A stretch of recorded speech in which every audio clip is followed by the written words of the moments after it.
Assalamualaikum warahmatullahi wabarakatuh. Selamat datang di video pembelajaran manajemen perkantoran, unit pengembangan akademik program studi administrasi bisnis. Kali ini kita akan membahas tentang pengantar manajemen perkantoran, fungsi-fungsi kantor, dan juga unsur-unsur dalam perkantoran. Berikut adalah penjelasannya. Pada pertemuan kali ini, kita akan membahas tentang pengantar manajemen perkantoran. Yang pertama yaitu fungsi manajemen perkantoran. Planning atau perencanaan. Keseluruhan proses pemikiran dan penentuan cara yang matang dari kegiatan-kegiatan yang akan dikerjakan di masa yang akan datang. Organizing. Keseluruhan proses pengelompokan orang, alat, tugas, tanggung jawab, dan wewenang untuk menciptakan organisasi yang dapat digerakkan sebagai suatu kesatuan. Actuating. Keseluruhan proses memberikan motif bekerja kepada para pegawai agar mereka mau bekerja dengan ikhlas demi tercapainya tujuan organisasi. Dan terakhir adalah controlling atau pengawasan, proses pengamatan dari pelaksanaan seluruh kegiatan organisasi guna menjamin agar pekerjaan yang sedang dilakukan berjalan sesuai dengan rencana yang telah ditentukan. Berikutnya adalah unsur dari perkantoran. Ada 7 unsur perkantoran. Yang pertama yaitu sumber daya manusia.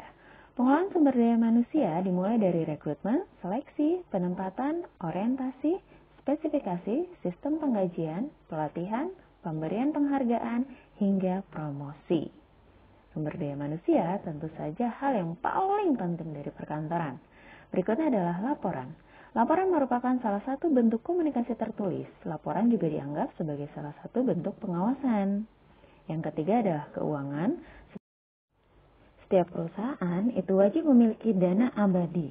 Dana abadi apa sih? Dana yang disimpan dan tidak boleh diambil kecuali dalam keadaan darurat. Berikutnya adalah prosedur. Cara bekerja dalam sebuah organisasi akan lebih efisien dan efektif jika berdasarkan prosedur. Prosedur pun dipengaruhi oleh uraian pekerjaan dari suatu jabatan. Berikutnya adalah formulir. Formulir mengikuti daur hidup dokumen, mulai dari penciptaan, penggunaan, penyimpanan, temu kembali, hingga pemusnahan. Yang keenam adalah filing. Filing digunakan agar mempermudah temu informasi. Dan yang terakhir adalah peralatan perabotan gedung kantor. ATK dan perabotan adalah sarana untuk pekerja dalam melakukan tugasnya. Berikutnya adalah fungsi kantor. Yang pertama, fungsi kantor itu sebagai fungsi rutin, yaitu fungsi administrasi perkantoran yang membutuhkan pemikiran yang mencakup pengarsipan, penggandaan, dan lain-lain.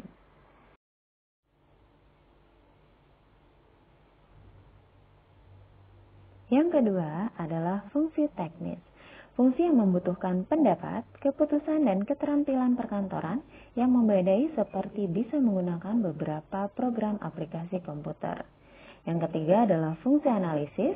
Fungsi yang membutuhkan pemikiran kritis dan kreatif disertai kemampuan untuk mengambil keputusan seperti menganalisis laporan dan membuat keputusan pembelian.